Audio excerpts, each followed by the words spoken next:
नमस्कार। मैं हूं जल्पा क्षत्रिय और आप देख रहे हो के न्यूज नेशनल।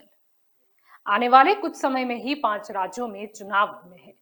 हर पार्टी किसी न किसी तरह सत्ता को हासिल करना चाहती है। चुनावी प्रचार प्रसार भी जोर शोर से नजर आ रहा है, लेकिन जनता के मन को कौन लुभा पाएगा या कौन जनता के मुद्दे पर जीत पाएगा, यह तो हमें चुनाव के परिणाम ही बताएंगे। लेकिन इस बार के अगर 5 राज्यों के चुनाव की बात करते हैं तो पंजाब को छोड़ के बाकी सभी राज्यों में भाजपा सत्ता स्थान पे है। क्या भाजपा वापसी कर पाएगी?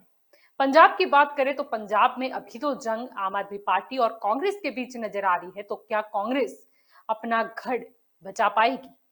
प्रश्न काफी सारे हैं और यही हमारा आज का मुद्दा भी है। और हमारे साथ इस मुद्दे पर चर्चा करने के लिए जुड़ चुके हैं राजनीतिक विशेषज्ञ जयवंत पंड्या हमारे साथ जुड़ चुके हैं, भाजपा की ओर से नीलेश सोलंकी हमारे साथ जुड़ चुके हैं, राजनीतिक विशेषज्ञ योगेश चुड़गर भी हमारे साथ इस चर्चा में जुड़ चुके हैं, कांग्रेस की ओर से मलिक जावेद अंसारी हमारे साथ जुड़ चुके हैं और आम आदमी पार्टी की ओर से मिहिर पटेल भी थोड़े ही वक्त में हमारे साथ जुड़ जाएंगे इस चर्चा में। आप सभी का स्वागत है के न्यूज में।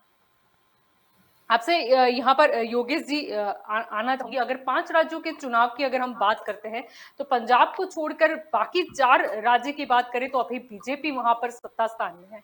क्या लगता है इस बार बीजेपी को कितना बेनिफिट या कितनी जगहों पर उन्हें अब संभलना होगा? 5 राज्यों में से आपने बताया, वैसे 4 राज्यों में भाजपा की अभी सत्ता है और भाजपा ने क्या काम किया क्या नहीं वो लोग देखेंगे। और उसके बाद 10 फरवरी से वोटिंग शुरू होगा और उसका रिजल्ट आएगा 10 मार्च को, सब मालूम पड़ जाएगा। लेकिन सच्ची बात यह है कि गोवा या मणिपुर में उन्होंने जिस तरह से सरकार बनाई है वो अपने बहुमत पर नहीं बनाई है। वो किसी न किसी तरह से कुछ बांध छोड़ करके वो सरकार बनाई है। गोवा की बात करें तो आउट ऑफ 40 उनको सिर्फ 13 सीट मिली थी और कांग्रेस को 17 सीट मिली थी। तो कांग्रेस वो कुछ अरेंजमेंट नहीं कर सकी, इसलिए उनकी गवर्नमेंट नहीं हुई और भाजपा ने गवर्नमेंट बना दी। ये भाजपा का जो बोलो वो उसकी मैच्योरिटी बोलो या रणनीति बोलो। मणिपुर में भी उनके पास आउट ऑफ 60 29 सीट थी और कांग्रेस के पास 28 थी।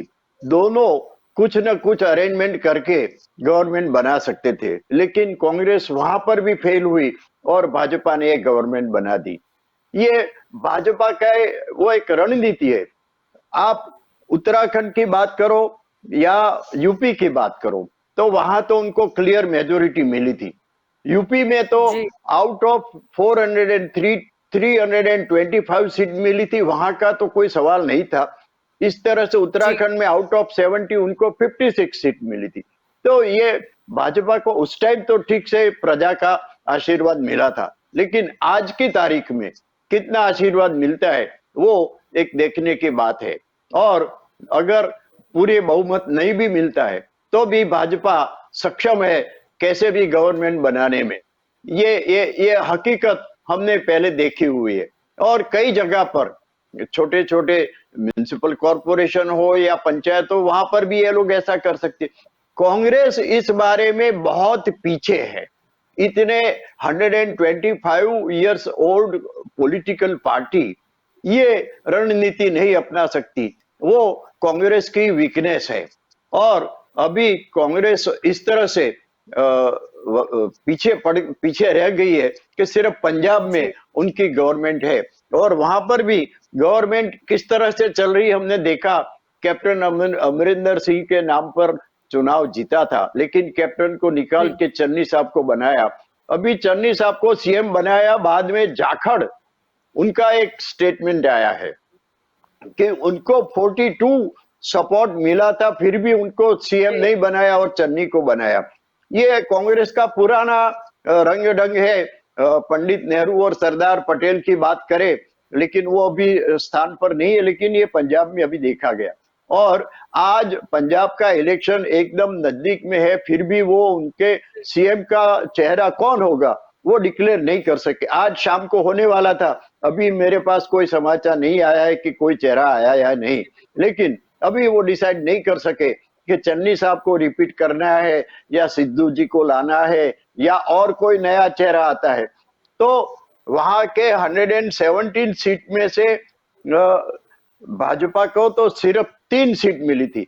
तो भाजपा को 3 से 13 हो जाए तो मेरे ख्याल से कोई चमत्कार होगा। और जी कांग्रेस की 77 सीट थी, वो वो रख सकते हैं या बचा सकते हैं, वो देखना है, क्योंकि जी वहां अभी बिल्कुल। आप पार्टी जरा जोर कर रही है।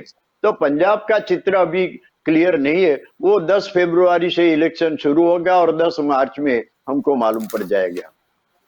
जी बिल्कुल। आपकी और यहाँ पर आना चाहूंगी जयवंत जी। अगर हम 5 राज्यों के चुनाव की बात करते हैं तो कहीं ना कहीं रणनीति, कहीं हमें पक्ष बदलाव की रणनीति देखने मिली, कहीं हमें आक्षेप प्रत्याक्षेप देखने को मिले। अभी की बात करें तो हम यहाँ पर देख रहे हैं कि किस तरह हर एक दिग्गज नेता अपने पक्ष को जिताने के लिए डोर टू डोर कैंपेन में जुड़ा है। क्या लगता है ये लास्ट मोमेंट पे जो डोर टू डोर कैंपेन हो रहा है, इसका कितना असर हो पाएगा? ये चुनाव है वो मुझे लगता है कि एक अपने आप में एक एक्सपेरिमेंट है। जैसे कोरोना काल चल रहा है और इस बार चुनाव आयोग ने कोई भी ऐसा रिस्क नहीं लिया है कि पब्लिक का रैली को मंजूरी दी है।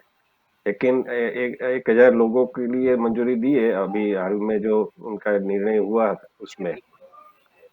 तो एक छोटे से मतलब आप डोर टू डोर कैंपेन कर सकते हो घर से घर जाकर, जो कि पहले होता था और ऐसा ही होना चाहिए था एग्जैक्टली। तो ये एक पुरानी रीत वापस आ गई है। और दूसरी बात डिजिटल, अभी सब कुछ डिजिटल हो रहा है तो क्यों ना डिजिटल रैली भी की जाए। तो नरेंद्र मोदी ने इसकी शुरुआत की थी और उन्होंने डिजिटल वर्चुअल रैली को संबोधित किया था। तो ये एक अपने आप में देखने वाली बात होगी कि जो डिजिटल प्रचार है, वैसे तो अभी ऐसा हो गया है कि पूरे मतलब 365 डेज और 24/7 आवर्स सब जी प्रचार चलता ही है डिजिटल मीडियम पर। और हम लोग टीवी में भी डिबेट करते हैं तो कहीं ना कहीं जो भी प्रवक्ता आते हैं वो अपने पक्ष की अपने दल की बात रखते ही है। तो ये जी तो होता ही रहता है। लेकिन जो चुनाव में होता है कि आखिरी मोमेंट पर क्या वो चलता है, क्या रणनीति बनती है, क्या समीकरण बैठता है और किस उम्मीदवार को किस सीट से लड़ाया जाता है, वो सब भी मायने रखता है, महत्व रखता है। और इसके कारण पूरा मतलब चुनाव है वो रंग लाता है और उसमें जीत या हार वो निश्चित होती है। लेकिन इस बार जो देखने वाली बात यह है कि डिजिटल मीडियम से और डोर टू डोर कैंपेन से क्या होगा, क्या जी इसके ऊपर आगे जाके भी रणनीति बनेगी, आगे जाके भी ऐसा डिजिटल इलेक्शन होगा। मैं तो आगे और इसको करने की बात करता हूँ, जी रिकमेंड करता हूँ कि आप वोटिंग भी ऐसा कर सकते हैं। और उसमें जैसे आप दूसरी अगर आप अपनी बैंक से वो कर सकते हैं ट्रांजेक्शन, तो क्यों ना आप डिजिटल वोटिंग भी रख दे। तो ओटीटी जी आ जाएगा और आप ओटीटी का कर दे फोन में, तो और फिर डिजिटल वोटिंग भी हो सकती है। तो ये भी एक सोचने वाली बात होगी कि ईवीएम का जो लोग बोलते हैं कि ईवीएम से गड़बड़ी होती है, अभी तो वो नहीं बोल रहे क्योंकि अभी पिछले कुछ चुनावों में बीजेपी को हार मिली तो उनको भी लगने लगा कि नहीं ईवीएम सही है। जब भी हार होती है तो ईवीएम सही लगता है, वो एक अलग बात है। लेकिन ये एक प्रयोग किया जा सकता है और मुझे लगता है कि भविष्य में ऐसा प्रयोग होगा। जहां तक दल बदल की बात है तो वो तो एक जी कई सालों से हम देख रहे हैं कि अपना ये जो सेवा करने की बात है वो बिल्कुल गलत है। मैं अपने भी डिबेट में पहले बोल चुका हूँ कि ये सब लोग मेवा जी खाने के लिए आते हैं। वो किस तरह से मतलब कोई साबित होता है कोई नहीं होता है, ये एक अलग बात है। और एक वो होता है कि आप अपनी आइडियोलॉजी के लिए कुछ प्रॉब्लम हो दल में तो उसके लिए आप पहले, जैसे कुंवर जी बावलिया को मुझे लगता है कि उन्होंने जो दल बदल किया तो उससे पहले कई बार जी उन्होंने ऐसा संकेत दिया था और उन्होंने कहा था कि ये तकलीफ है ये तकलीफ है। शंकर सिंह वाघेला ने कई बार ऐसा किया था, बीजेपी में हो या फिर जी कांग्रेस में हो, तो उन्होंने ऐसा संकेत दिया था, उन्होंने अपनी बात रखी थी। लेकिन अभी जो हो रहा है वो तो पूरा मतलब सेवा के नाम पर मेवा, मतलब जिस तल में लड्डू उस तल में हम, जिस जी जिस दल में हमको महत्व मिलता है उस दल में हम चले जाए। और जिस दल में जी हमको टिकट नहीं मिलता है उसको छोड़ दे, यही बात है। तो आप देख सकते हैं कि कैसे-कैसे लोग रातों रात दल बदल करके उस जिस दल के सामने ही बोलते थे, उस दल की वाह-वाह करने लगते हैं, और जिस दल का बखान करते थे, उस दल की एकदम क्रिटिसाइज़र बन जाते हैं। तो जी ये एक राजनीति का रंग है। जी, बिल्कुल। नीलेश जी आपकी और यहाँ पर आना चाहूँगी। अगर सबसे पहले अगर हम बात करते हैं उत्तर प्रदेश की, तो उत्तर प्रदेश में भी हम डोर टू डोर कैंपेनिंग देख रहे हैं। वहाँ पर हम देख रहे हैं कि किस तरह संबोधित भी किया जा रहा है। अगर अब हाल ही की बात करें तो कहीं न कहीं अतरौली में आज अमित शाह थे, उन्होंने ये कहा कि जो अगर माफिया है, अगर ढूँढते हैं तो 3 ही जगह पर दिखाई देते हैं, या तो फिर वो जेल में दिखाई देते हैं, उत्तर प्रदेश के बाहर दिखाई देते हैं, या फिर समाजवादी पार्टी के प्रत्याशियों की सूची में दिखाई देते हैं। इसके अलावा भी उन्होंने राम मंदिर निर्माण की बात की, उन्होंने अखिलेश यादव को लेकर ये भी कहा कि कोरोना के टीके को लेकर उन्होंने जो देश और उत्तर प्रदेश की जनता को गुमराह किया था, और उसके बाद खुद ही टीका लगा दिया। और उसमें एक बड़ा प्रश्न भी ये किया अमित शाह ने कि अगर लोग उनकी बात में आ जाते तो फिर लोगों की जान कौन बचाता। यानी काफी सारे मुद्दे पर आज अमित शाह जमकर बरसे, अगर समाजवादी पार्टी की बात करें। जी, सही बात की है उन्होंने कि आप देखिए उत्तर प्रदेश में सबसे ज्यादा माफिया राज था। अतीक अहमद, मुख्तार अंसारी, ये जो लोग थे, आप देखिए कि ये लोग पूरे उत्तर प्रदेश को चला रहे थे। योगी जी की सरकार ने जितने भी माफिया थे उनकी प्रॉपर्टी जब्त की। वो प्रॉपर्टी का आप मैं आंकड़ा बोलता हूँ, 1900 करोड़, 1900 करोड़ रुपये वो जब्त किए। आप देखिए कि ये लोग जितने भी वो भ्रष्टाचारी थे, जितने भी वहां पे 2 नंबर के काम किए, उस वजह से ये लोग सब पे भारी पड़ रहे थे और अखिलेश जी उनको बड़ाई कर रहे थे। तो गृह मंत्री अमित शाह जी ने पर सही बात की है कि वहां पे माफिया राज खत्म होगा। आप देखिए कि मुख्तार अंसारी पंजाब जेल में थे, उनको उत्तर प्रदेश में आना था तो व्हील चेयर पे आए थे, तो योगी जी को देख के खड़े हो गए एकदम से। तो ये डर हो गया है। आप देखिए कि वहां से मैंने सर्वे भी देखा है कि छोटे से छोटे आदमी वहां पे है तो भी उन्होंने माना है कि हाँ यहाँ पे माफिया राज खत्म हुआ है। वहां पे हर एक कास्ट के लोग, हर एक धर्म के लोग अच्छी तरह से वहां पे वो धंधा रोजगार करते हैं। लोग सुख सुख चैन की वहां पे जिंदगी जीती है। वहां पे सबको एक अच्छी जिंदगी चाहिए, वहां पे अच्छा एक डेवलपमेंट चाहिए, एजुकेशन चाहिए। तो आप देखिए कि समाजवादी पार्टी ने हो या कांग्रेस हो, उनके जितने भी बैकग्राउंड थे उनको टिकट दिए हैं। जितने भी वो माफिया थे, आज मैंने देखा कि कांग्रेस पार्टी ने कुछ विकास दुबे के रिलेटिव को दिया है टिकट, कोई महिला। तो आप देखिए कि इनका जो है वो प्रतीत, वो एकदम चरित्र वो दिख रहा है सबको कि ये लोग क्या लाना चाहते हैं। योगी जी ने 5 साल में वहां पे एक अच्छा काम किया है, लोगों की सुखाकारी के लिए अच्छा काम किया है। आप देखिए डोर टू डोर जितने जाते हैं, कोरोना की वजह से कम है होती है लिमिट, लेकिन अभी आज के दिन में मैं देखता हूँ तो कोरोना थोड़ा कम हो गया है। तो शायद आगे के दिनों में, मतलब 10 मार्च के पहले थोड़ा जितना भी कैंपेनिंग रहेगा तो शायद रियायत मिलेगी, वहां पे थोड़ा पब्लिक हम लोग कर सकेंगे, हर पार्टी कर सकेगी, रैली कर सकेंगे। तो ये इस बार शायद कांग्रेस ईवीएम का तो वो रोना नहीं रोएगी। हाँ, लेकिन हमारी जी जो 5 राज्यों में हमारी जो इलेक्शन है, तो 4 राज्यों में हमारी सरकार है। तो मैं आपको जलपाल जी बोलता हूँ कि 10 मार्च को हमारे 5 राज्यों में सरकार बनती है और योगी जी पूर्ण बहुमत से, जैसे 2017 में जी, 300 पंजाब में सीट क्या पार लगता लेके है, आए थे। पंजाब में वैसे किसका सपोर्ट लेना पड़ेगा? जैसे मान लेते हैं कि बीजेपी शायद वहां पर सत्ता बना भी दे, जैसे आगे गोवा और मणिपुर में देखने को मिला था, लेकिन सपोर्ट किसका रहेगा? देखिए, भारतीय जनता पार्टी 2 से 300 तक आई है तो ये अकेले के दम पे आई है, किसी का जोड़ तोड़। आप देखिए कि कांग्रेस की पिछली सरकार हो या कोई भी हो सरकार हो, वीपीसी से लेके कोई भी, मैं आपको लंबी लिस्ट दूंगा तो सरकार 3 महीने 4 महीने 45 डेज इतनी सरकार चली है। तो ये आप देखिए कि 2014 से नरेंद्र मोदी जी के नेतृत्व में एक सक्षम सरकार, एक शीर्ष नेतृत्व, एक अच्छी मजबूत सरकार बन रही है। तो ये जो गठबंधन का था ना, वो भारतीय जनता पार्टी पहले से ही इसमें मानती नहीं है। अगर हमारे पास पक्ष आते हैं तो जी, भी पर हम पंजाब लोग की पहले बात से। करें तो वहीं जी वहां जी तो जी। कहीं ना कहीं कैप्टन अमरिंदर सिंह हो या डिंडासा की पार्टी हो, उनके साथ तो आपका गठबंधन है और सीटों का जी भी देख, बंटवारा तय हो चुका है। जी पंजाब में 4 पार्टी है, कांग्रेस है, आप है, अकाली दल है और कैप्टन अमरिंदर, और ये हमारी भारतीय जनता पार्टी। अगर हमारी भारतीय जनता पार्टी को लास्ट टर्म हमारा परफॉर्मेंस अच्छा नहीं था या हम लोग उनकी सेवा में थोड़ा कम किया होगा तो 3 सीट के आसपास आई। तो इस बार देखिए, हर एक इलेक्शन में हर एक प्रजा के लिए जो भी होता है, जब आपकी जनता क्या सोचती है। अगर आप देखिए कि कांग्रेस के शासन में अभी उनको आप देखिए, पंजाब पूरा एक नशे के लिए पूरा गांव का गांव बर्बाद हो गए।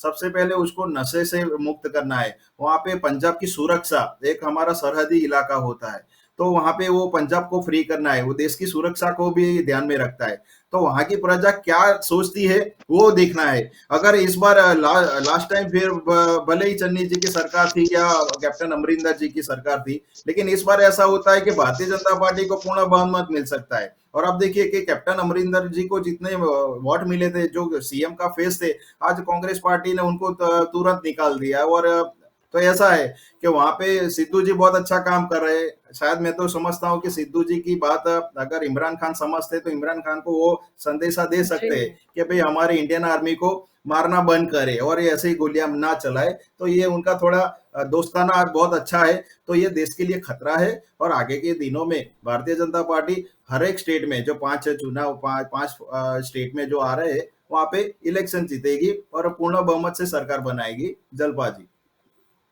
जी, आपकी और यहाँ पर आना चाहूंगी जावेद जी। अगर आज की बात करें तो आज कहीं ना कहीं लग रहा था कि कांग्रेस के सीएम फेस का मतलब कोई डिक्लेरेशन हो सकता है, कुछ अनाउंसमेंट हो सकता है, लेकिन फिर एक बार यहाँ पर पंजाब कांग्रेस में सीएम का फेस कौन, उसके लिए एक बड़ा क्वेश्चन मार्क हो गया। क्या चुनाव के पहले ही ये घोषणा होगी या फिर चुनाव तक के परिणाम तक वेट किया जाएगा? मेरा भी हमारा ही हम होगा, आपको वो सुन नहीं जल्दी पा आपको रहे। सूचना मिल जाएगी। जी जी जावेद आपको जी। अब आवाज जी, अब सुनाई दे रहा है मिल जी। पा रही मेरी? जी, जी, अब ठीक से मैं कह सुनाई रहा दे हूँ रहा है। चेहरा भी हमारा कैंडिडेट का होगा, मुख्यमंत्री भी हमारा बनेगा, और मणिपुर में भी हमारी सरकार बनेगी, उत्तराखंड में भी हमारी सरकार बनेगी, पंजाब में भी हमारी सरकार बनेगी। और उत्तर प्रदेश के बारे में मैं खास तौर से ये कहना चाहूंगा, किस तरीके से डबल इंजन सरकार कहने वाली जो हमारे देश में लोग हैं, उन्होंने किस तरीके से उत्तर प्रदेश में कुशासन का राज किया है, वो आपने कोरोना काल में देखा है। किस तरीके से मां गंगा को साफ करने का वादा किया गया था, किस तरीके से हजारों की तादाद में लाशें उसमें बहाई गई हैं। आप इन्होंने कहा कि यहाँ पे गुंडा राज खत्म हो गया, 2 दिन पहले मथुरा में मंत्री के करीबी की गोली मारकर हत्या कर दी गई।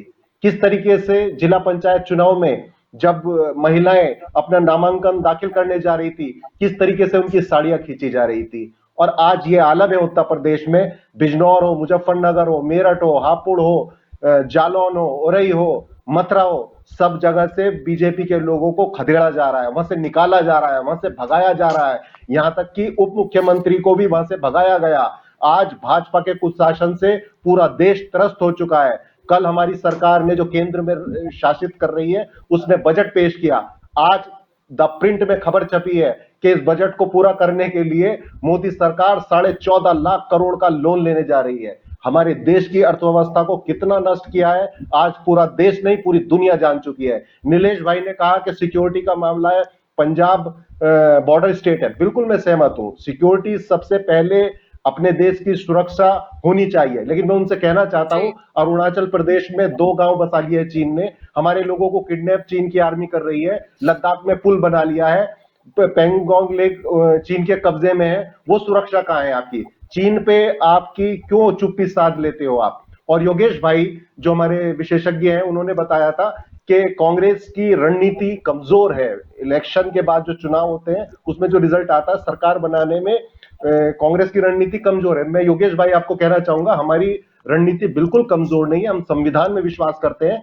किस तरीके से मध्य प्रदेश में चुनी हुई सरकार को असंवैधानिक तरीके से गिराया गया, किस तरह कर्नाटक में गिराया गया, और गोवा में आपने कहा कि 17 सीट कांग्रेस की आई थी और भाजपा की 13 आई थी, और लेकिन गवर्नर ने 17 सीट वालों को इनवाइट नहीं किया, 13 वालों को चोर रास्ते से सरकार बनाने का मौका दिया। मणिपुर में भी आज भाजपा कार्यालयों में आग जलाई जा रही है, क्योंकि वहां के कार्यकर्ता नाराज हैं, वहां का कुशासन, भाजपा का लोग त्रस्त हो चुके हैं। अब डबल इंजन की सरकार ने जो कुशासन पूरे देश में किया है, उससे लोग त्राही कर रहे हैं, उससे बचना चाहते हैं और भाजपा के लोगों को खदेड़ रहे हैं।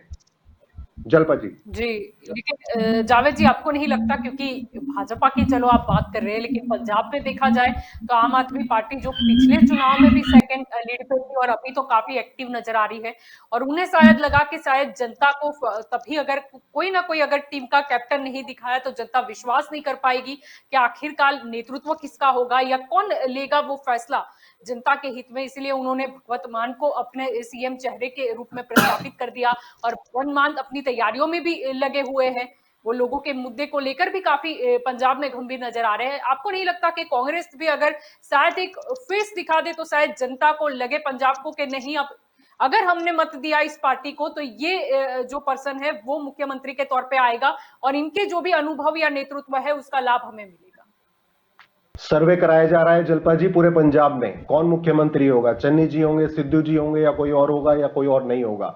जिस तरीके से वहां के लोग चाहेंगे वही फैसला होगा। कांग्रेस पार्टी अपना लीडर और नहीं थोपेगी। जाखड़ जी तो बता रहे हैं कि कहीं ना कहीं पहले भी वो आगे मतलब उनके ही नाम को प्रस्तुत किया गया था, स्वीकृत किया गया था, लेकिन कुछ कारणों के चलते कहीं ना कहीं चरणजीत सिंह चन्नी को बना दिया गया। क्या ये बार शायद हो सकता है कि सिद्धू और चन्नी की लड़ाई में शायद कोई रूठे ना, इसीलिए कोई और हमें जैसे जाखड़ जी है या फिर वहां पर रंधावा की अगर हम बात कर ले वो भी दिग्गज नेता है, क्या ऐसा कोई नाम सामने आ सकता है?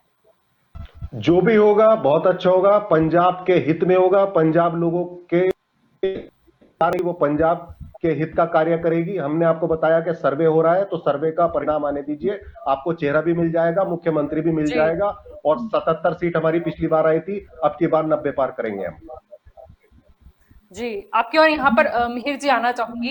अगर यहाँ पर हम बात करते हैं आम आदमी पार्टी की, तो आम आदमी पार्टी ने ये बार अगर गोवा की अगर हम बात करते हैं तो एक नया ही वो एक आइडिया लेकर आए हैं, ऐसा भी कह सकते हैं, क्योंकि आपके संयोजक अरविंद केजरीवाल ने अपने प्रत्याशी से एफिडेविट साइन करवाया है और इस एफिडेविट में चुनाव जीतने के बाद पार्टी न छोड़ने समेत कई मुद्दे को शामिल किया गया है। जी बिल्कुल जलपा जी, सबसे पहले तो मैं ये कहना चाहूंगा कि मैं आम आदमी पार्टी का एक प्रवक्ता हूं, एक कार्यकर्ता हूं और एक सिपाही हूं, उसका मुझे गर्व है। क्यों गर्व है ये मैं आपको बताना चाहूंगा। आपने एक बात शायद नोटिस की या नहीं की, लेकिन मैं आज आपको याद करवाना चाहता हूं जलपा जी, कि 5 राज्यों में जब चुनाव है तो इस बार या चाहे वो योगी जी हो या चन्नी जी हो, जैसे केजरीवाल सरकार ने दिल्ली में 200 यूनिट तक बिजली मुफ्त की है, जैसे जो शिक्षा मुफ्त की है, जैसे आरोग्य मुफ्त किया है, ये सारे जो एक्चुअल पॉलिटिक्स और एक्चुअल चुनावी मुद्दे होने चाहिए जो दिल्ली में रहे हैं, तो इस बार मैं खुश हूं कि जनता के लिए, चाहे वो योगी जी हो या चन्नी जी हो, उन्होंने भी आम आदमी पार्टी के जो 200 यूनिट और वाला आइडिया उत्तराखंड हो में या प्रियंका फिर जी ने भी कुछ इसी तरह की घोषणा की है, फ्री एलपीजी। बिजली। जी बिल्कुल, जी बिल्कुल। तो मैं खुश हूं कि अब ये लोग जाति धर्मवाद को छोड़ के काम की नीति, जो राजनीति एक्चुअल काम पे होनी चाहिए, जो शिक्षा पे होनी चाहिए, जो आरोग्य पे होनी चाहिए, जो लोगों के बेसिक मुद्दों पे होनी चाहिए, वो इस बार हुई है। तो इसके लिए सबसे पहले तो मैं खुश हूं, बहुत ज्यादा खुश हूं। अभी जो अगर कांग्रेस की बात करें तो कांग्रेस का आप किसी भी स्टेट में देख लीजिए, गुजरात की बात करें, पंजाब की बात करें या गोवा की बात करें, क्या उनका जो बैकग्राउंड है, हिस्ट्री है, वो ऐसा रहा है कि लोगों ने भरोसा करके शायद कांग्रेस पे वोट किया, लेकिन कांग्रेस ने क्या किया, उनके एमएलएज ने क्या किया, जाके बैठ गए भाजपा में। अगर हम बहुत दूर की बात नहीं करूंगा मैं आपसे, मैं नजदीक वाले जो जी पिछला इलेक्शन गया चंडीगढ़ का, उसकी बात कर रहा हूँ। उसमें भी आप देखिए कि कैसे कांग्रेस और भाजपा ने मिलके जो मनपा है उसमें सरकार बनाई है। तो अब लोगों का जो एक कांग्रेस के ऊपर भरोसा था, वो शायद कहीं ना कहीं थोड़ा टूटा है। थोड़ा नहीं, काफी मैं ऐसा बोलना चाहूंगा। जैसे गोवा की बात करें, पंजाब की बात करें, हमें आम आदमी पार्टी को जितना प्रतिशत मिल रहा है, उससे मुझे ये लग रहा है कि जी कांग्रेस के ऊपर जो भरोसा था वो टूटा है लोगों का। क्यों टूटा है? क्योंकि लोग समझ गए हैं कि कांग्रेस को वोट देना मतलब भाजपा को सपोर्ट करना और भाजपा की सरकार बनाना। इसीलिए शायद इस चुनाव में लोग कांग्रेस को वोट ना दे के आम आदमी पार्टी को कई सारे राज्यों में वोट देने वाले हैं और जंगी बहुमति से उनको उनको उनके ऊपर जो पंजाब के लोग हैं, गोवा के लोग हैं, बाकी सारे राज्यों के लोग हैं, वो आम आदमी पार्टी के सर पर सरताज इस बार पहनाने जा रहे हैं। उनका आशीर्वाद रहेगा आम आदमी पार्टी के साथ। जी आपके एमएलए तो आपकी और कांग्रेस में आ रहे हैं योगी जी पंजाब की में। जी जी आपके एमएलए जो है उनका विश्वास तो कांग्रेस में बढ़ रहा है। आपके आधे एमएलए तो कांग्रेस में शामिल हो गए हैं पंजाब में। आप कह रहे हैं जनता आपको चुनेगी, तो फिर आपके एमएलए मैं क्यों जी कांग्रेस में मिहिर जा रहे हैं? जी जी बिल्कुल, इस बात पे मैं आपको बताना चाहता हूँ कि पंजाब की बात करें, गोवा की बात करें या गुजरात की बात करें, जितने भी एमएलएज है, मैं तो एमएलए की बात नहीं कर रहा हूँ, मैं तो ऐसा बोल रहा हूँ कि कॉर्पोरेटर्स की बात कर रहा हूँ, मैं नगर पालिका तालुका पंचायत की बात कर रहा हूँ। छोटे से छोटा आम आदमी पार्टी का सिपाही जो चुनाव जीत के आया है, जिसने जनता ने जिसको वोट दिया है, वो चालू गवर्नमेंट में कभी एक हमारी आम आदमी पार्टी के कोई भी एमएलए आम आदमी पार्टी छोड़कर दूसरी पार्टी में उसको गठबंधन करने या तो उनकी सरकार बनाने की मदद करने के लिए नहीं गए। अब चुनाव आ रहा है, सबका व्यक्तिगत व्यक्तिगत विषय है कि अगली बार के चुनाव में आम आदमी पार्टी से टिकट लेके उनको लड़ना है या फिर किसी और पक्ष में टिकट लेके उनको लड़ना है, या जी तो फिर जनता का आशीर्वाद उनके साथ हो तो वो अपक्ष भी लड़ सकते जी हैं। तो ये व्यक्तिगत विषय है। जी, लेकिन गोवा में शायद केजरीवाल जी की बात करें तो उन्होंने शायद मतलब बोल सकते हैं कि बाढ़ से पहले ही उन्होंने कहीं ना कहीं आयोजन कर लिया एफिडेविट करके, ताकि कोई पक्ष जी ना छोड़े बिल्कुल। और जनता ने जिस लेवल पे वोट दिया है उसके साथ भी धोखेबाजी ना हो। जी मिहिर जी जी। बिल्कुल। मैं आपको गोवा की बात कर रहे हो आप, तो वो तो हमने देखा ट्वीट केजरीवाल सर ने किया है, वो करने की ज़रूरत इसीलिए ही पड़ी है ताकि कांग्रेस के जो एमएलए थे, वो पक्ष छोड़ के बीजेपी में चले गए, उनको सपोर्ट किया।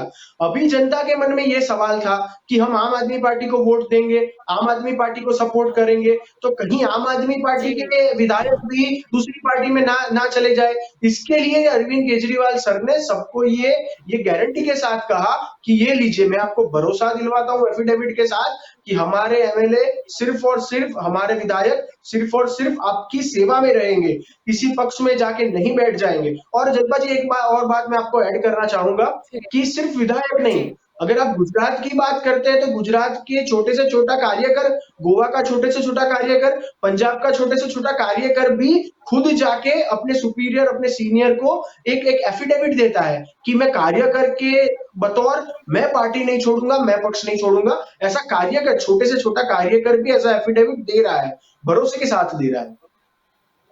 जी जी योगेश जी आपकी और यहाँ पर आना चाहूंगी, क्योंकि ये 5 राज्यों के चुनाव की बात कर रहे हैं। ऐसे देखा जाए तो कहीं ना कहीं बड़े बड़े चुनाव की अगर हम बात करें, लोकसभा चुनाव, तो 2024 के लिए भी ये बहुत ही जरूरी होगा और शायद एक ऐसी टेस्ट भी गिन सकते हैं कि भाजपा की वो लहर कायम है या नहीं, अगर कुछ बड़े राज्यों को ले तो। अगर अभी की बात करें तो ममता बनर्जी ने कहीं ना कहीं ऐलान कर दिया है कि इस बार वो यूपी चुनाव में तो अभी नजर नहीं आएगी, लेकिन वो अखिलेश यादव को इस चुनाव में सपोर्ट करेगी, लेकिन हाँ, लोकसभा चुनाव में वो यूपी से लड़ेगी जरूर। यानी कहीं ना कहीं अभी से देखने को मिल रहा है, जैसे विपक्ष की एकजुटता की बात भी कुछ सामने आई थी, तब हमने देखा था कि जब कांग्रेस की ओर से काफी सारे दलों को इकट्ठा कराया गया, तब सपा बसपा कहीं ना कहीं गुम थे। अगर कई मौकों पर देखा गया कि आम आदमी पार्टी भी वहां पर नजर नहीं आई, लेकिन ममता बनर्जी की बात करें तो वो भी कांग्रेस से हटकर अपना एक ग्रुप बनाना चाहती है, और शायद वो इसी के चलते शायद अखिलेश यादव के फेवर में अभी इसीलिए नजर आ रही है। उन्हें लगता है कि 2024 के लिए अगर अभी सपा को सपोर्ट किया तो कहीं ना कहीं वो उन्हें मदद करेगी। ममता जी की बात आपने बताई। ममता जी वैसे तो जी पहले कांग्रेस में ही थी और बाद में जी वो जनता पार्टी के साथ भी रही, और अभी अपना खुद का पार्टी जो बनाया है वो बेसिकली तो कांग्रेस में से ही आए हैं। और उनको बंगाल का अभी जो इलेक्शन था उसमें भारी जीत मिली, उससे उनको लगा कि जी अभी वो नेशनल लीडर भी हो सकती है। इसीलिए यूपी में हो या गोवा में हो, कहीं ना कहीं अपने दाव खेल रही है। लेकिन वो तो समय ही बताएगा कि ममता जी को क्या कितना सपोर्ट मिलता है। विपक्षी एकता की जो बात है, वो विपक्षी एकता जी पहले कांग्रेस के विरुद्ध सभी पार्टियों ने बनाई थी। आज भारतीय जनता पार्टी के विरुद्ध विपक्ष की एकता की बात हो रही है। तो जो सत्ता में बड़े तौर से आता है उसके विरुद्ध जी विपक्ष एक होता है, लेकिन उसमें सफलता कितनी मिलती है वो हमने देखा है। वो कोई सफल होने वाले नहीं है, क्योंकि सबकी विचारधारा अलग है। सबके लीडर को आगे बढ़ना है, किसी को सीएम बनना है, किसी को पीएम बनना है। तो ये विपक्ष की जी एकता जो है वो मेरे ख्याल से हर बार होती है और एक भजन जैसा है, वो भजन चलता रहता है। अच्छा, मैं अंसारी जी की बात की करूं कि कांग्रेस दल बदल में नहीं मानती, ऐसा तो कोई है नहीं। 69 में जब भारत के प्रेसिडेंट का इलेक्शन हो रहा था, उस टाइम क्या हुआ था? कांग्रेस के नक्की किए हुए कैंडिडेट के बदले इंदिरा जी ने अपना कैंडिडेट दिया था। वो क्या था? वो एक बड़ा सा दल बदल था या क्या था? बाद में नरसिंह राव जी की सरकार जब आई, तब झारखंड मुक्ति मोर्चा का साथ लिया था। उसमें क्या धांधली हुई थी वो सबने देखा था। उसमें फिर क्या हुआ वो आज बात करने की जरूर नहीं है, लेकिन वो भी हुआ था। तो कांग्रेस ऐसे कोई ऐसी बात नहीं है कि वो दल बदल से दूर है। जरूर पड़े, उनके पास अभी कोई आता नहीं है वो अलग बात है, लेकिन कोई आए तो वो बोलते हैं। अभी हमारे गुजरात में कांग्रेस के प्रेसिडेंट, जो प्रदेश प्रेसिडेंट, उन्होंने बताया कि इन इन लोगों के लिए हमारे द्वार खुले हैं। यानी कहीं बाहर से अपने दल में आए उसके लिए उनको कोई सोच नहीं है। वो तो चलता रहता है। वो पॉलिटिक्स में कांग्रेस हो, भाजपा जी हो या कोई भी पार्टी हो, कोई आता है अपने वहां और उससे पार्टी को फायदा होता है तो कोई ना नहीं बोलता है। इसको दल बदल बोलो या जी ना बोलो, लेकिन ये एक प्रणाली का हो गई है। अच्छा, अभी बात करें यूपी की, तो यूपी जी में अभी जो चल रहा है, अखिलेश को ममता जी ने सपोर्ट किया। तो जैसे आपने बताया, ममता जी ने वैसे सपोर्ट नहीं किया है कि अखिलेश की सरकार वहां बने, लेकिन कल जाके लोकसभा का इलेक्शन आए और कहीं जी पीएम के बारे में बात होने लगे, तो सपा का सपोर्ट जी ममता जी को मिले, ये उनकी सब रणनीति है। ये कोई उनको प्रेम हो गया यूपी के लिए, ऐसा तो है नहीं। गोवा में भी जी उन्होंने कुछ ट्राई किया है, वहां भी क्या होता है वो देखना पड़ेगा। तो देखते हैं अभी क्या होता है। बाकी ये दल बदल की बात तो सबके लिए एक ही प्रणाली का है, किसी को उससे परे नहीं है कि भी नहीं हम लोग नहीं करेंगे दल बदल। जी, बिल्कुल। जयवंत जी, आपकी और यहाँ पर आना चाहूंगी। वैसे तो ये चुनाव की बात करते हैं तो कई बार ये भी देखा गया कि पहले कुछ और स्टेटमेंट आता है और फिर दिखाई कुछ और देता है। जैसे कि अगर यूपी में ऐसे तो देखा जाए तो कड़ा मुकाबला भाजपा और समाजवादी पक्ष के बीच में है, लेकिन लिट लतीफी सही मायावती भी कहीं ना कहीं मैदान में नजर आई। पहले शायद उन्होंने कहीं ना कहीं रैली न करने की वजह ये बताई थी प्रेस कॉन्फ्रेंस करके कि हमारी जो पार्टी है उसके पास में इतना फंड नहीं है, इसीलिए हमारी तो पिछड़ी और दलितों की पार्टी है, इसीलिए हम नहीं चाहते कि हम अभी अपने पार्टी के सारे पैसे खर्च कर दे और चुनाव के समय हमारे पास कुछ ना बचे। लेकिन अभी हाल ही की बात करें तो कुछ समय पहले एडीआर की एक रिपोर्ट आई थी और उसके बाद देखा गया कि भाजपा के बाद सेकंड नंबर पर अगर कोई अमीर पार्टी है तो उसका नाम बसपा का आया। और उसके बाद शायद लगता है मायावती मैदान में आ गई कि नहीं, अब तो वो स्टेटमेंट तो गलत साबित हो चुका है, क्यों ना चुनाव में ही हम नजर आ जाए, अपनी ओर से रैली और जो सभा है उसका आयोजन तो करने लगे। मायावती का एक अपना चुनावी गणित है और वो अपने ही तरीके से करती है। देखिए, आप नेशनल मीडिया में या फिर और तरीके से देखें तो उसका मतलब कोई ऐसा फेस नहीं है जिसका मतलब भाषण हो या फिर ग्लैमर हो, या ऐसा कोई नहीं है, लेकिन फिर भी वो मुख्यमंत्री बन चुकी है। तो उसका एक अपना जी एक वोट बैंक है और उनकी एक अपनी लोकप्रियता है। और अ, उन्होंने जब मुख्यमंत्री बने थे तो उनके मतलब उन्होंने जो भी हाथी वगैरह सब किया, पुतले बनाए और पार्टी की और गहने वो सब किए, तो वो उसमें भी एक जो गर्व लेते हैं, वो कहते हैं कि भाई हम क्यों ना ऐसा करें, सब लोग करते हैं। तो अभी एक ये हो गया कि आप गलत करते हो तो उसको किसी ना किसी तरीके से वो कर रहा है तो हम भी करें, ऐसे जस्टिफिकेशन करने लगते हैं। तो कहने का जी मतलब ये कि मायावती चूंकि पिछली जो नोटबंदी हुई थी 2016 में, तो उसमें जी सब पार्टी भी उसमें उसका शिकार हुई थी। अचानक निर्णय लिया था तो उसमें इसका फंड में भी प्रॉब्लम है। और दूसरी बात ये भी है कि जो भी टक्कर देती है पार्टी, उसको फंड मिलता है। उद्योगपति भी और दूसरे लोग भी अपनी एक सेफ देखते हैं कि किस पार्टी अच्छा करने कर सकती है। देखिए, आप अखिलेश यादव, तो उसके कितने मतलब कनेक्टेड पर्सन्स है, तो जिसके ऊपर रेड पड़ी तो भी कितने पैसे मिले, लेकिन वो भी अभी एकदम दमखम से चल रहे हैं। तो मायावती का एक अपना गणित है और वो एक फूक फूक कर कदम रख रही है, और सपा को सबसे ज्यादा जी डर है तो बीजेपी से अधिक वो बीएसपी से है, क्योंकि बीएसपी एक ऐसी पार्टी है जो सपा को वोट काट सकती है। जैसे दलित और मुस्लिम, ये सब पिछड़ी जो जी बिल्कुल दलों की राजनीति, पिछले लोगों की राजनीति है, उसमें बीएसपी की काफी अच्छी वो है, पकड़ है। तो उन्होंने जो भी मतलब उम्मीदवार भी पसंद किए, वो भी सपा को डर लगता है।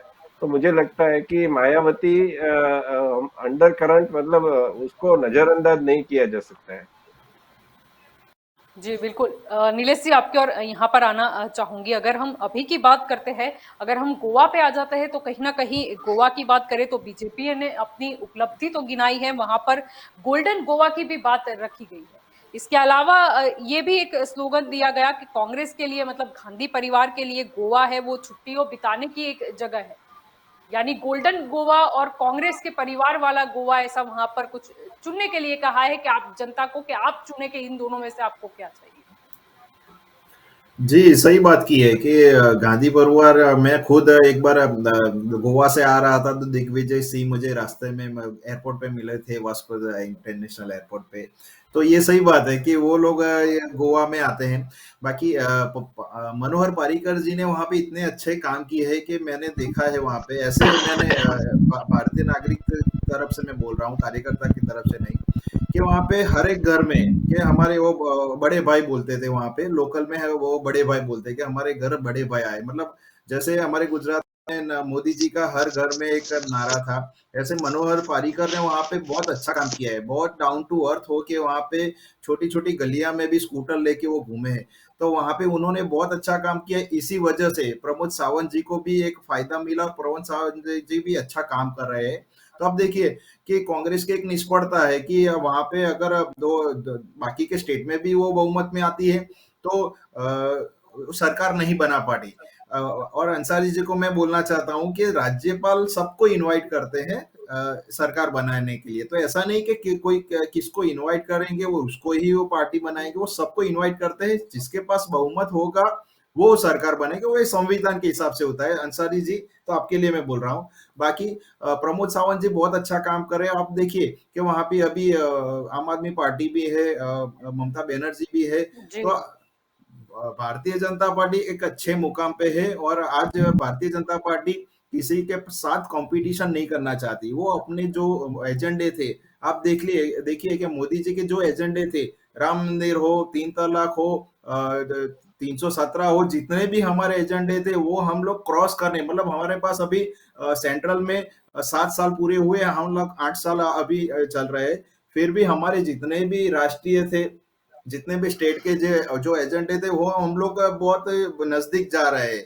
और अब देखिए कि आज मैंने देखा कि उत्तर प्रदेश में समाजवादी पार्टी के रफीक अंसारी, जिन्होंने हिंदू गर्दी, एक बहुत ही सुनने में अजीब लगता है कि हिंदू गर्दी, हिंदू आतंकवादी, ये सब सुनने में बहुत बाद मिला है कि ऐसा ये लोग क्या क्यों सोच रहे हैं, मुझे मालूम नहीं पड़ रहा है। हम अंसारी जी को मैं हर धर्म संभावना में रखता हूँ, लेकिन मुस्लिम गर्दी ऐसे मैं बोलूँ तो अच्छा नहीं लगेगा कि ये एक संविधान के खिलाफ है। लेकिन हिंदू गर्दी, आप देखिए कि उनके जो नेता है वो प्रेस मीडिया के सामने अभी भी वो, और उनके बचाव में बाकी के नेता भी आ रहे हैं। तो एक हिंदू को क्या मान रहा है मुझे मालूम नहीं पड़ रहा है। 80% के ऊपर वो इतना वार कर रहे हैं कि मुझे मालूम नहीं पड़ रहा है कि वो लोग क्या चाहते हैं। तुष्टीकरण की राजनीति, अब देखिए समाजवादी पार्टी हो या कांग्रेस हो, कांग्रेस तो मैं बोलूंगा अंसारी को कि राहुल जी कहीं नहीं दिख रहे। आप शायद मैसेज भेजना कि ये इलेक्शन में कहीं नहीं दिख रहे राहुल जी, तो वो अलग बात है। बाकी भारतीय जनता पार्टी एक अच्छे उनने जो काम किया है वो काम सब लोगों के वहां पे, आप देखिए मोदी अमित शाह जी हर घर वहां पे, जितने भी वहां पे जो एक माफिया के एरिया थे, वहां पे माफिया के जो सेट्स थे, वहां पे हर जगह जा रहे हैं और चुनाव प्रचार कर रहे हैं। तो अब देखिए कि वहां के लोगों का प्यार इतना मिल रहा है कि वो प्यार और वो आशीर्वाद 10 मार्च को दिखाई देगा। तो योगी जी और मोदी जी डबल इंजन की सरकार है। अंसारी जी, तो डबल इंजन की सरकार फास्ट फॉरवर्ड में काम करती है वो एजेंडा करती है और वो एजेंडा को पार करती है। आप देखिए कि 5 साल में 5 एयरपोर्ट इंटरनेशनल बनाए और ये छठा एयरपोर्ट मोदी जी ने अभी इनोग्रेट किया, तो वो भी बनेगा। अब देखिए कि मेरे पास काफी सारे आंकड़े हैं, आपको मैं आंकड़े बोलूंगा तो आप सोचे कि भाई नहीं ये आप आंकड़े कहाँ से लाए, लेकिन नहीं ये नहीं, आप आंकड़े आंकड़े भी बोलिए। देखे। जी जी जी, मैं आंकड़े बोल रहा हूँ कि प्रधानमंत्री किसान सम्मान निधि योजना के अंतर्गत 2,53,00,000 से ज्यादा किसानों को 15 फायदा लाख हुआ है। अब देखिए, करोड़ मेरी लोन बात है सुनिए, सरकार मेरी बात इस देखिए, मेरी बजट बात को लागू सुनिए, करने में। मेरी बात सुनिए। देखिए ये बजट की बात है तो मैं करोड़ बजट में बोल जावेद रहा जी हूँ। आपकी ओर भी कोरोना में 4 लाख लोग देखिए मर चुके, आधिकारिक आंकड़ा बता रहा हूँ, गैर अंसारी जी, आधिकारिक आंकड़ा 40 आपका लाख का टर्न है। आएगा, मुझे मेरा टाइम मुझे दीजिए। आप जावेद जी देखिए आपकी कि ओर भी आते हैं। पांच पांच स्टेट के जो चुनाव है, फिर भी भारतीय जनता पार्टी की सरकार और माननीय मोदी जी प्रधानमंत्री जी ने एक भी बजट में ऐसा कोई जुमला नहीं दिया कि कुछ ऐसा नहीं दिया फ्री वाला कि कुछ मुफ्त वाला कि वहां पे 5 जो स्टेट के इलेक्शन है उसको इफेक्ट करे। आप देखिए कि टैक्स दिए है तो टैक्स बढ़ाए भी नहीं है और घटाए भी नहीं। आप देखिए कि न्यूटन मतलब वो अगले 25 साल का ब्लूप्रिंट दिया। तो आप ये समझिए कि अगर भारतीय जनता पार्टी की सरकार में के अलावा कोई दूसरी सरकार होती तो वो 5 साल में राज्यों का आम इफेक्ट कर आदमी का सकती थी। मेरी बात उत्पीड़न हो सुनिए, रहा है। मेरी बात पहली सुनिए। क्लास मर गई आजादी के है, बाद मिडिल मात्र क्लास मर 12 गई है, मेडिकल कॉलेज दलित थे मर वहां गया पे। है इस देश में, आज वहां पे 84% लोग गरीब हो 9 चुके हैं। कॉलेज सक्रिय है। आप देखिए वहां पे हर 132 लोगों के जनपद में पास एक पूरे मेडिकल देश की कॉलेज होना संपत्ति आ चाहिए। चुकी है। मेरी बात सुनिए। वो 32 लोग देश को बेच 32 रहे हैं अभी और वो लोग मेडिकल खरीद रहे कॉलेज अभी हैं। खोलने वाले हैं, वो भी काम चालू है। आप देखिए मायावती की सरकार में एक 91,000 नौकरी दी गई थी। अखिलेश जी की सरकार में 2 लाख नौकरी दी गई थी और योगी जी की सरकार में 4.5 लाख से अधिक सरकारी नौकरी करोड़ दी गई है। नौकरियां आप कहाँ देखिए है मोदी जी की? 2 करोड़ ये आंकड़े नौकरियां आप देख लेना। आंकड़े ये गूगल पे भी, कहाँ मैं है नहीं मोदी दे जी रहा हूँ, ये की? गूगल पे देख कल के लेना। बजट में ये 60 लाख राष्ट्रीय नौकरियों का रिपोर्ट है। वादा मेरी किया बात गया, सुनिए, 5 साल में 60 लाख नौकरियां वहां देंगे पे मोदी जी। माफियाओं की 2 जितनी करोड़ नौकरियां प्रॉपर्टी कहाँ थी गई? वो ठीक है 1900 जावेद जी करोड़ आपकी ओर जब्त भी की गई आ है। ही अब रहे हैं। देखिए अंसारी जी, ये आंकड़े आपको थोड़ा नुकसान पहुंचाएंगे, लेकिन ये आंकड़े सही है और योगी जी ने वहां पे काम किया है। वहां पे कोई भी वहां पे दमन करता है, वहां पे कोई भी नुकसान करता है प्रॉपर्टी को, बीजेपी तो के वो जो लोगों को दूषित क्यों होता है खदेड़ रही उससे जनता? वसूल करते हैं। आप देखिए कि पूरे भारत में योगी जी ने यहाँ से शुरुआत की है कि जो भी वहां पे वो सरकारी प्रॉपर्टी को नुकसान करता है, ये मायावती जी और अखिलेश जी की सरकार में यह नहीं होता था। आज देखिए कोई भी वहां पे कानून हाथ में लेने को तैयार नहीं, क्योंकि मालूम है कि योगी जी उनके ही घर से पैसे लेंगे, क्योंकि वो राष्ट्रीय 2 दिन संपत्ति है, पहले वो लोगों की बीजेपी के संपत्ति है। मंत्री की करीबी की हत्या हो गई है गोली मार के मथुरा में। आप कह रहे हो कि यहाँ पे देखिए बहुत कार्यवाही वैसे हुई तो होगी। नीलेश जी देखिए मैं अगर बात आपको करें बोलूं तो जी, योगी जी ने कहीं ना कहीं गर्मी निकालने की भी बात कही थी, जो मुद्दा भी बहुत बड़ा बन गया वहां पर। देखिए ये लोग गुंडागर्दी हिंदू गर्दी बोलेंगे, हिंदू आतंकवादी बोलेंगे। आप देखिए कि ये जाहिर मंच पे ये हिंदू को पता नहीं समझ क्या रहे हैं कि हिंदू राम मंदिर में अगर इनको जिन्ना प्रेम दिख रहा है तो हम लोग, मैं तो आपके माध्यम से बोलना चाहता हूँ कि हम हिंदुस्तानी है तो राम मंदिर को हम बनाएंगे। हम वहां पे घाट का जितना भी हमारा इनोग्रेशन था वो करेंगे। वो हमारे हिंदुस्तान में हम एक महात्मा धार्मिक गांधी दिखते हैं, स्वतंत्रता है। नाथूराम मेरी गोडसे बात नहीं दिखते सुनिए, हैं। अरे आपने तो महात्मा गांधी सुभाष चंद्र बोस जी को श्रद्धांजलि दी हो तो मुझे बोलिए। 125वीं फादर उनकी जो फादर जन्म ऑफ जयंती नेशन थी, का आप खिताब देखिए सुभाष चंद्र कि बोस जी ने ही आपके, दिया था। अरे सुभाष चंद्र बोस जी ने मैं फादर ऑफ सबके, नेशन का अरे खिताब मैं दिया था महात्मा देश गांधी के को। देश के मैं नेता बोल रहा हूँ, जो देश के हमारे महापुरुष बोल रहा हूँ मैं। ऐसा नहीं कि भारतीय जनता पार्टी के नेता थे। अब देश के नेता को बोल रहे हैं कि माननीय नरेंद्र मोदी जी सरदार जी पटेल जी को वहां पे श्रद्धांजलि दे चुके हैं स्टैच्यू ऑफ यूनिटी जी के नाम वैसे तो पे।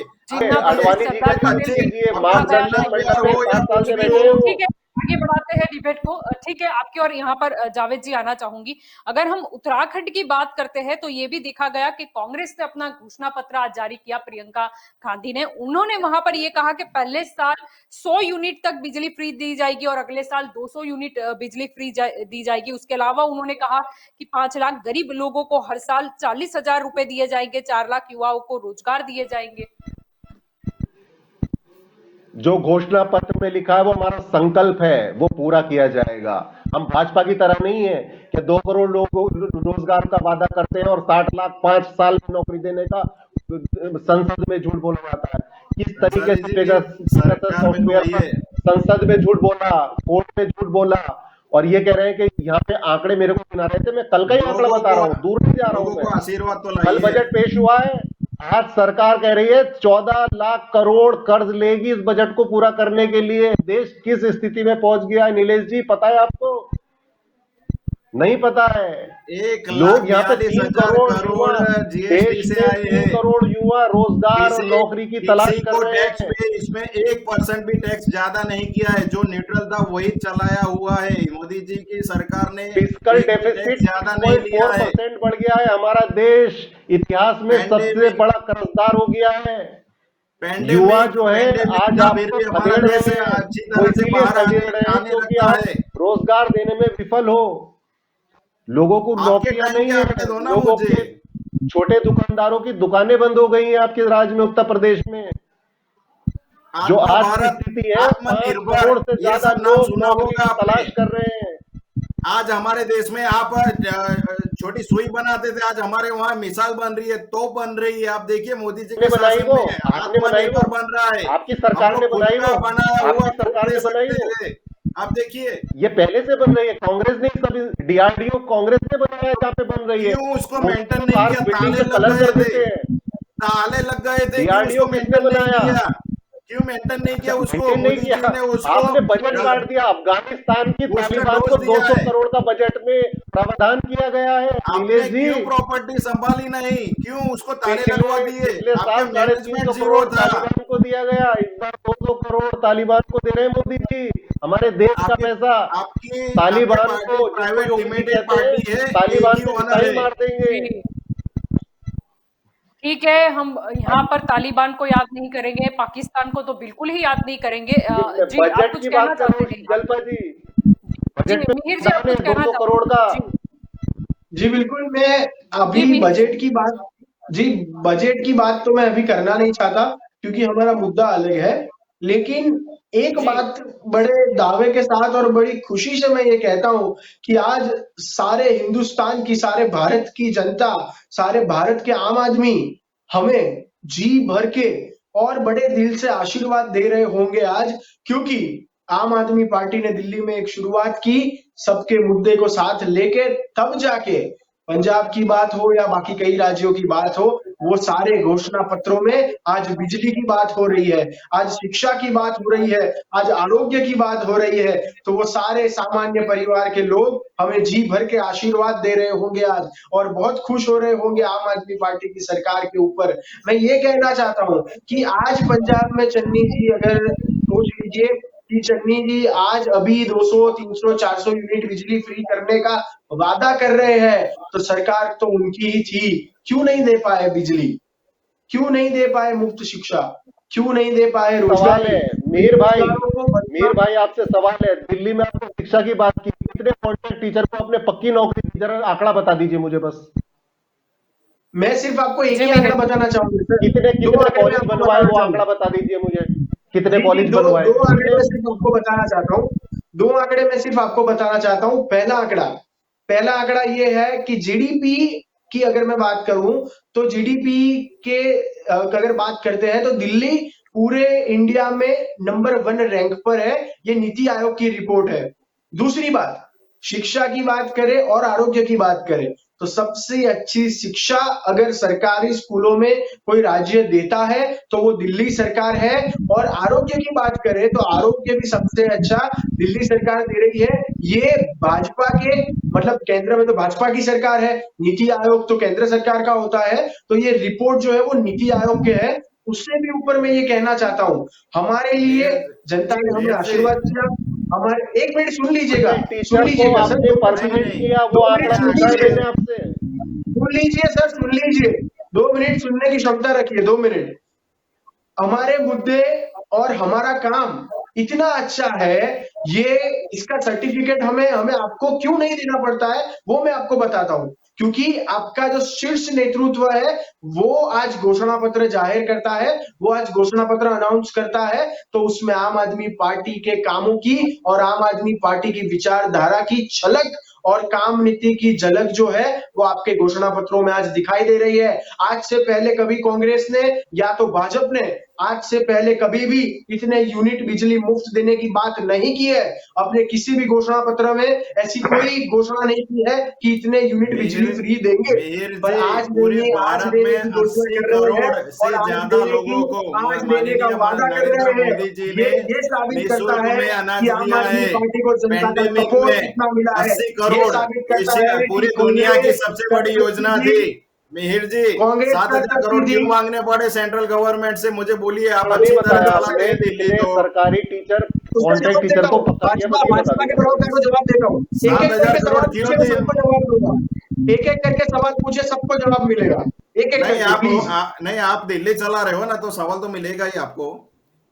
सवाल मैं आंसर देने के लिए बैठा हूँ, रिप्लाई करने जी, के लिए मुझे बैठा हूँ। बोलिए ना ठीक है, कि ठीक है, ठीक है। सेंट्रल गवर्नमेंट से यहाँ मांगने पर क्यों पड़े? चुनावी मुद्दे जो थे वो बता 5 देता हूँ, राज्यों के मद्देनजर थे। उसका जवाब मैं मिहिर जी बता आपकी देता ओर हूँ। आना, जलपा जी मुझे एक मिनट दीजिए।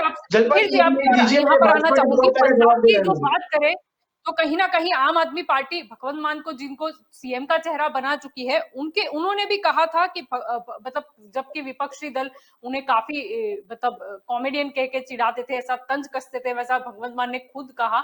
और उन्होंने ये भी कहा कि ये बार वो मुद्दों को लेकर काफी गंभीर है, क्योंकि मुद्दा जो है वो कहीं ना कहीं कैंसर का है और ड्रग्स का है। जी बिल्कुल, आपने बहुत अच्छा सवाल किया है।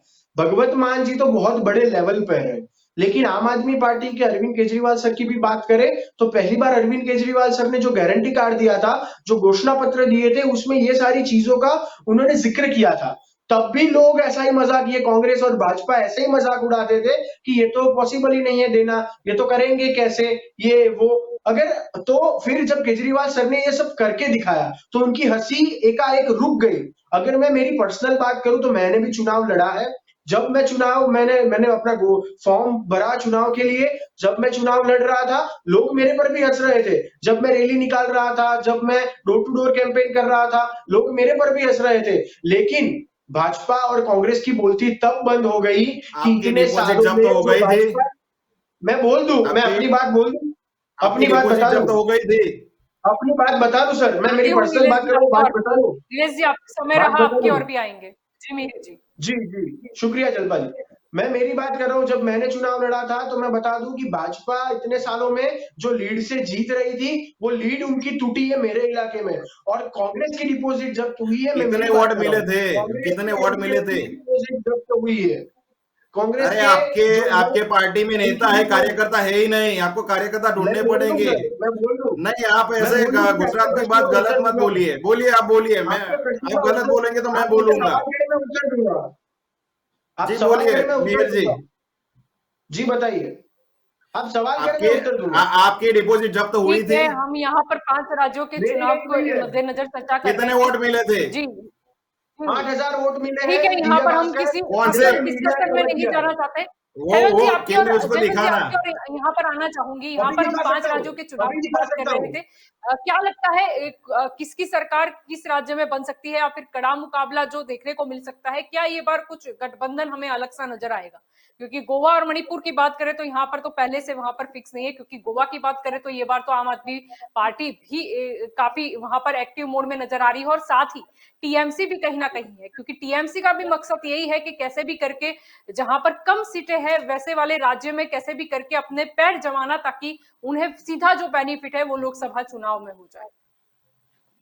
नहीं, जहाँ तक परिणाम की बात है वो तो हमको मार्च में ही देखने को मिलेगा, लेकिन अभी जो संभावना आ रही है और सब पोल भी बता रहे हैं वो उसमें साफ है कि उत्तर प्रदेश, वहाँ बीजेपी फिर से आएगी, योगी आदित्यनाथ फिर से आएंगे।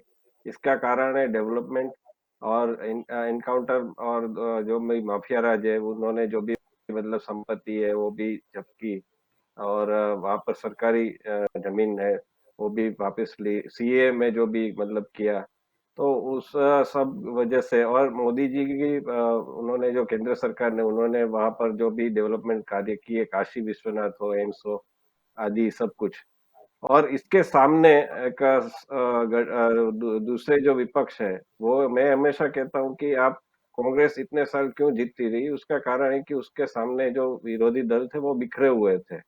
तो जहाँ पर भी मतलब पंजाब में 1967 में पहली बार मैंने पिछली बार भी बताया था कि अकाली दल और जनसंघ, उस वक्त जनसंघ थे, तो दोनों साथ आए थे और वामपंथी जो सीपीआई भी वो भी साथ आई थी, तो उनकी सरकार बनी थी उस वक्त। तो ये एक विरोधी दल है, बिखरे हुए हैं। अभी कांग्रेस कर रही है, जी अखिलेश और शिवपाल यादव है, उसके सामने अपने उम्मीदवार खड़े नहीं किए हैं। ऐसे वो कर रही है कि कुछ गठबंधन मतलब संकेत दे रही है कि चुनाव के बाद कुछ हो सकता है।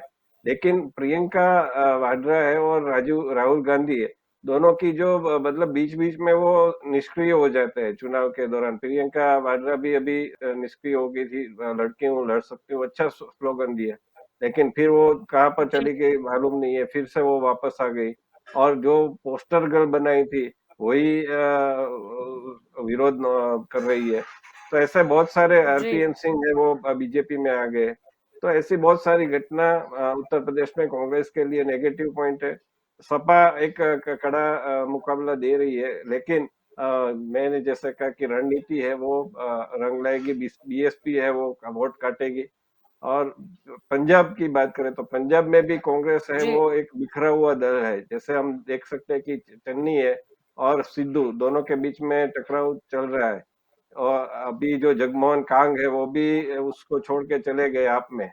तो ऐसे बहुत से घटनाक्रम ऐसे हो रहे हैं। राहुल गांधी ने कहा था कि हम सीएम फेस डिक्लेयर करेंगे, लेकिन अभी तक नहीं कर पाए।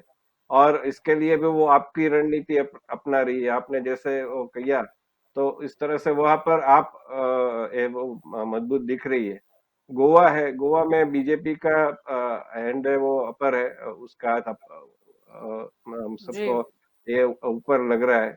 मणिपुर में भी भाजपा ने जो डेवलपमेंट का किया है और साथ में कांग्रेस की रणनीति है वो विफल रही है। वीरेंद्र सिंह है वो कांग्रेस से निकल कर बीजेपी में आ गए, मुख्यमंत्री बन गए।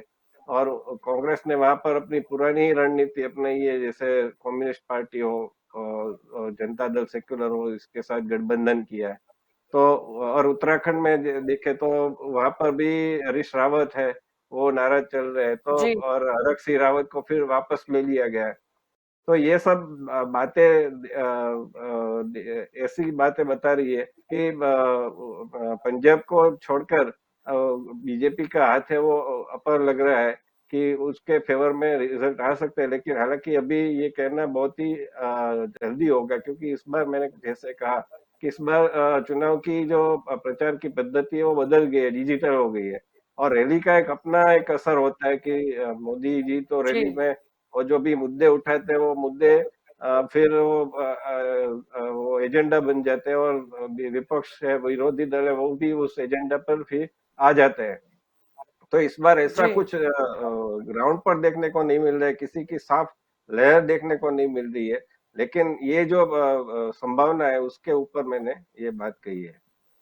जी, बिल्कुल। आप सभी मेरे साथ इस चर्चा में जुड़े, इसीलिए आप सभी का शुक्रिया।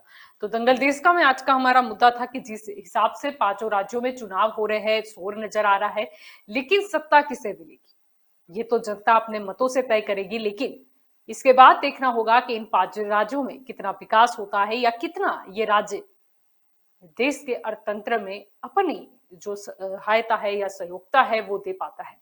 अब मुद्दा यहाँ पर ये भी है, अगर पंजाब की बात करते हैं तो अभी फिर से हम देख रहे हैं कि ड्रग्स का मुद्दा भगवत मान उसे लेकर काफी गंभीर नजर आ रहे हैं। गोवा की बात करें तो गोवा में भी अपने हिसाब से अलग रणनीति चल रही है, राजनीति चल रही है। उत्तराखंड और मणिपुर की बात करें तो कहीं ना कहीं डेवलपमेंट पर जोर दिया जा रहा है। उत्तर प्रदेश की बात करें तो उत्तर प्रदेश इसीलिए काफी मायने रखता है, और पांचों राज्यों में केंद्र पे भी हमें उत्तर प्रदेश की ही राजनीति लग रही है, क्योंकि वहां पर हर रोज कहीं ना कहीं कुछ और आक्षेपबाजी होती है या बदलाव नजर आता है, क्योंकि 2024 का रास्ता यूपी से ही होके गुजरता है। इसलिए बीजेपी के लिए भी ये बहुत ही अहम रहेगा कि इस बार उनकी जो पिछली बार से सीटें आई थी वो कायम रखने में कामयाब रहते हैं, उसे बढ़ाते हैं या कम होती है, या फिर शायद कुछ अलग ये बात यूपी में देखने को मिले। तो अभी दंगल देश का में बस इतना ही। ज्यादा जानकारी के लिए आप जुड़े रहे के न्यूज के साथ। नमस्कार।